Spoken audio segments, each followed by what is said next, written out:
j'espère que vous allez bien par la grâce de Dieu. Aujourd'hui, on se retrouve dans une nouvelle vidéo et dans un nouveau décor, enfin plutôt dans un nouvel arrière-plan, dans laquelle on va parler dans cette vidéo du baptême du Saint-Esprit. Qu'est-ce que le baptême du Saint-Esprit et en quoi c'est différent du baptême d'eau?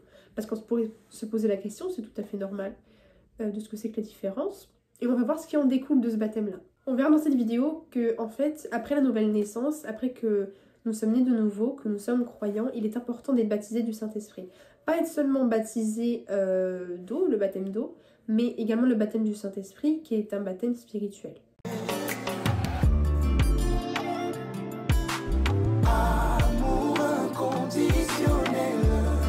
Je préfère préciser d'avance, le baptême du Saint-Esprit est un terme très, on peut dire complexe, large, et il y a beaucoup de choses à dire dessus. Et je préfère le dire d'avance, mais je risque peut-être de dire quelque chose dans les grandes lignes, et développer plus quelque chose, plus un certain point particulier. Donc tout ça pour dire que je risque de ne pas tout dire dans cette vidéo. Peut-être, suivant les commentaires et comment le Saint-Esprit me dira d'en parler, je ferai aussi d'autres vidéos par la suite qui joindront celle-là. Donc on va répondre à plusieurs questions qu'on pourrait se poser quand on ne sait pas du tout ce que c'est. Matthieu 33, 11. Moi je vous baptise d'eau en vue de la repentance, mais celui qui vient après moi est plus puissant que moi, et je ne suis pas digne de porter ses sandales. Lui, il vous baptisera du Saint-Esprit et de feu. Nous savons ce que c'est que le baptême d'eau selon sa signification hémitologique, donc immersion de notre corps dans l'eau. Et si nous appliquons cette signification au baptême du Saint-Esprit, on peut comprendre que nous sommes baptisés dans le Saint-Esprit. Le baptême du Saint-Esprit est un revêtement de puissance. C'est une plénitude qui nous remplit. C'est un don que nous recevons du Saint-Esprit. C'est en fait le Saint-Esprit qui vient habiter en nous en tant que résident permanent. Il est également important d'être baptisé du Saint-Esprit afin d'être un puissant témoin au travers de notre génération. Acte 1, 8. Mais vous recevrez une puissance lorsque le Saint-Esprit viendra sur vous, et vous serez mes témoins à Jérusalem, dans toute la Judée, dans la Samarie, et jusqu'aux extrémités de la terre. Jésus avait baptisé ses disciples lorsqu'il est ressuscité, lorsqu'il leur est apparu. Jean 20, 22. Après ces paroles, il souffla sur eux et leur dit « Recevez le Saint-Esprit. Ceux à qui vous pardonnerez les péchés, ils leur seront pardonnés. Ceux à qui vous les retiendrez, ils leur seront retenus. » Il est important également d'avoir le baptême du Saint-Esprit afin de progresser dans notre sanctification, de progresser dans la sainteté avec Dieu. Comme le Saint-Esprit est un être parfait, qui est donc un être saint, on comprend bien, le fait que ce saint vient habiter en nous va nous pousser à être davantage consacrés, à davantage nous sanctifier, à marcher dans la sanctification. Nous allons soupirer à ces choses davantage. Pour recevoir le baptême du Saint-Esprit, il faut être né de nouveau. Il faut avoir donné sa vie à Jésus et avoir accepté Jésus comme son sauveur et son Seigneur personnel. Jean 3, 3. Jésus lui répondit « en vérité, je te le dis, à moins de naître de nouveau, personne ne peut voir le royaume de Dieu. » Ensuite, il faut croire au Saint-Esprit. Acte 10, 38. Vous savez comment Dieu a déversé une onction du Saint-Esprit et de puissance sur Jésus de Nazareth, qu'elle est de lieu en lieu en faisant le bien et en guérissant tous ceux qui étaient sous la domination du diable, parce que Dieu était avec lui. Le Saint-Esprit, c'était Dieu, en fait, littéralement, qui accompagnait Jésus lorsqu'il était sur la terre, lorsqu'il exerçait son ministère, où il exerçait des signes, des prodiges, des miracles, des choses comme ça. Ensuite, avoir la foi, tout simplement. 2 Corinthiens 5, 7, car nous marchons par la foi et non par la vue. Nous avons besoin de croire que nous pouvons être baptisés du Saint-Esprit. Nous avons besoin de croire que Dieu peut nous donner un revêtement de puissance. Parce que sans la foi, il est impossible de lui être agréable. Ensuite, le réclamer, le demander à Dieu dans la prière. Jean 14, 16. Quant à moi, je prierai le Père, et il vous donnera un autre défenseur, afin qu'il reste éternellement avec vous. L'Esprit de vérité, que le monde ne peut accepter, parce qu'il ne le voit pas et ne le connaît pas. Mais vous, vous le connaissez, car il reste avec vous, et il sera en vous. En vous.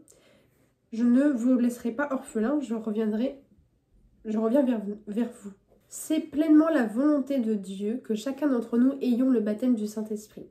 Souvent nous pouvons le demander, mais selon la souveraineté, selon le temps de Dieu, nous ne l'avons pas tout de suite. C'est pour ça qu'il faut être patient et il faut persévérer dans la prière. Ensuite, par imposition des mains, des fois. Je dis des fois parce que c'est pas tout le temps le cas, bien sûr. Acte 8, 14. Les apôtres qui étaient à Jérusalem apprirent que les habitants de la Samarie avaient fait bon accueil à la parole de Dieu. Et ils leur envoyèrent Pierre et Jean. Ceux-ci descendirent et prièrent pour qu'ils reçoivent le Saint-Esprit. En effet, ils n'étaient pas encore descendus sur aucun d'eux, ils avaient seulement été baptisés au nom du Seigneur Jésus.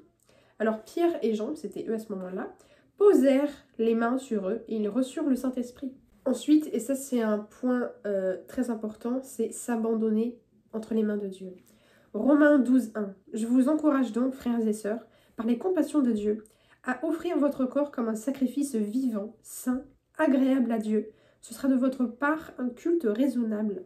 Parfois, on lutte avec Dieu, on s'oppose à sa mouvance, on essaie de comprendre, mais c'est quoi vraiment? En fait, on est trop têtu des fois. On a des peurs inutiles, on a peur parce qu'on ne connaît pas tout simplement. On a peur du monde spirituel. Plusieurs signes distinctifs accompagnent le baptême du Saint-Esprit, notamment le parler en langue. Le parler en langue est un don que nous recevons du Saint-Esprit par le baptême du Saint-Esprit. Les dons spirituels sont aussi activés par le baptême du Saint-Esprit que nous pouvons retrouver dans 1 Corinthiens 12, le chapitre 12. Le parler en langue est une capacité spirituelle donnée par Dieu à travers le Saint-Esprit à quiconque ayant accepté Jésus comme son sauveur et son Seigneur personnel. Parler en langue n'est pas une langue du monde, mais c'est une langue spirituelle qui est donnée à tout enfant de Dieu. C'est comme si le Saint-Esprit téléchargeait dans notre esprit ce que nous devons dire. Premièrement, certains d'entre nous, nous ne parlons pas en langue parce que nous n'y croyons pas. Nous n'avons pas la foi par rapport à ça. Et Dieu, en fait, ne peut rien faire sans notre foi. Donc si nous ne croyons pas, nous ne pouvons pas l'avoir. Ensuite, il y a une certaine ignorance, un certain manque de connaissances. On peut se dire, non mais comment moi, l'intellect que je suis, je peux dire des choses que je ne comprends pas. Je pourrais être en train, je ne sais pas, d'insulter Dieu. Oh, un démon pourrait parler à travers moi, j'en sais rien. Mais ça, c'est parce qu'on n'est pas au courant de ce que c'est. Et à force de raisonner de cette façon, de cette manière, ça crée des blocages en fait inutiles qui empêchent notre croissance spirituelle. La construction de notre être spirituel, de notre être intérieur. Ensuite, certains d'entre nous ne parlons pas en langue parce que nous ne voulons tout simplement pas collaborer. En fait, le fait de dire, le fait de parler la langue que le Saint-Esprit veut que nous parlons, va susciter notre volonté. Et si notre volonté accepte, c'est alors que nous allons parler. Lorsque l'Esprit de Dieu demande notre collaboration et que nous voulons qu'il s'impose, comme il est un gentleman, il ne va pas nous forcer, il va nous laisser faire. C'est pourquoi beaucoup d'entre nous, nous sommes déjà baptisés du Saint-Esprit, mais nous ne le savons pas. On ne collabore pas avec ce qu'on a déjà. Ensuite, ça c'est un gros piège et il faut en parler, la culpabilité. Certains d'entre nous, à cause des erreurs passées que nous avons pu faire auparavant, nous pensons que nous ne pouvons pas recevoir le baptême du Saint-Esprit. Nous disons, je suis impur, oh, je suis sale, oh, mais je suis indigne de le recevoir. Mais à ce moment-là, Dieu ne va pas le faire. Pas parce qu'il ne nous aime pas, mais parce que nous-mêmes, nous nous considérons indignes de recevoir ce qu'il veut nous donner. Le parler en langue nous garde toujours remplis du Saint-Esprit. Le parler en langue nous recharge lorsque nous sommes fatigués, découragés. Notre parler en langue nous garde en connexion permanente avec Dieu dans notre quotidien. Lorsque nous prions avec l'intelligence, nous devons bien nous concentrer, être focalisés, faire attention à ne pas dire mauvais versets. Parfois, nous pouvons prier de la mauvaise manière. On peut ne pas savoir comment prier du tout par rapport à un sujet. Tandis que lorsque nous prions par l'esprit, c'est notre esprit qui parle et nous prions de manière parfaite. Parce que ce sont les mots que le Saint-Esprit nous dicte. Lorsque nous ne savons pas comment prier par rapport à notre famille, à une maladie, à une situation personnelle, prions par l'esprit. Parce que là, nous sommes sûrs de ne faire aucune erreur et que notre prière sera pleinement exaucée. La prière en langue débloque des portes que la prière en intelligence ne peut pas faire. Prier en langue nous fait avancer dans notre destinée, nous fait avancer dans l'appel qui est rattaché à notre vie, que Dieu a pour nous. Pour illustrer ce que je viens de dire, je vais utiliser une illustration de ce que le pasteur Christian Saboukoulou avait dit dans une de ses prédications. Lorsque nous prions avec l'intelligence pour une situation, par exemple, par rapport à un mariage, lorsque, en tant que femme, voilà, nous aimons un garçon, on peut prier avec l'intelligence et demander à Dieu « Oh oui, fais en sorte qu'il m'aime, je veux qu'il m'aime, je sens que voilà, c'est mon mari, c'est mon époux, voilà, on va former un couple en Christ formidable. » Alors que si nous avons prié par l'Esprit, nous aurons dit sans que nous le savons « Non, loin de moi, au nom de Jésus, je ne te veux pas dans ma vie, parce que Dieu sait que ce n'est pas la bonne personne. » Et regardez, Romains 8, 26. De même, l'Esprit aussi nous vient en aide dans notre faiblesse. En effet, nous ne savons pas ce qu'il convient de demander dans nos prières, mais l'Esprit lui-même intercède pour nous par des soupirs que les mots ne peuvent exprimer. Et Dieu qui examine les cœurs, sait quelle est la pensée de l'Esprit, E majuscule, parce que c'est en accord avec lui qu'il intercède en faveur des saints. Sans le baptême du Saint-Esprit, sans le parler en langue, nous sommes faibles. C'est pour ça qu'on peut être rassuré, parce que lorsque nous parlons et que nous prions par l'Esprit, nous ne faisons aucune faute d'orthographe. Voilà, nous ne disons rien de travers, on dit exactement ce qu'il faut dire, et ça c'est vraiment rassurant, parce qu'on prie de manière excellente. Ensuite, on va finir avec une parenthèse. Quelle est la différence entre prier en langue et parler en langue? Parce qu'on voit bien que j'ai fait la distinction entre les deux, parce que ce sont des choses distinguées, mais même Paul l'en parle. Parce qu'on pourrait penser que c'est la même chose, pas tellement. Lorsque j'ai vu ce verset, que je l'ai examiné de près, lorsque j'écoutais la parole à l'église, j'ai vraiment senti, waouh, en fait ça m'a ouvert les yeux. J'ai été délivrée d'un raisonnement que je m'étais fait par rapport au parler en langue, et en fait ça fait toute la différence. 1 Corinthiens 14, 18. Je remercie mon Dieu de ce que je parle en langue plus que vous tous. Paul n'a pas dit qu'il prie en langue plus que eux tous, mais qu'il parle en langue plus que eux tous. Nous ne pouvons pas être en disposition de prier en langue 24 heures sur 24. Parce que voilà, suivant nos emplois du temps, normal, nous avons des choses à planifier, des choses à organiser. Tandis que parler en langue ne nécessite aucun effort de disposition personnelle. Car nous n'avons pas à réfléchir tout bêtement à ce que nous allons dire, mais nous avons juste à dire comme ça ce que l'Esprit nous demande de dire.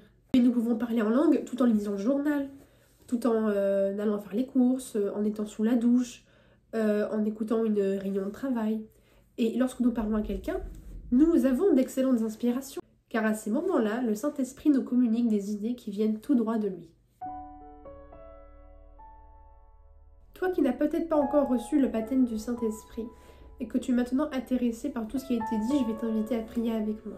Père, je te rends grâce de l'occasion que tu me donnes aujourd'hui de recevoir le baptême du Saint-Esprit.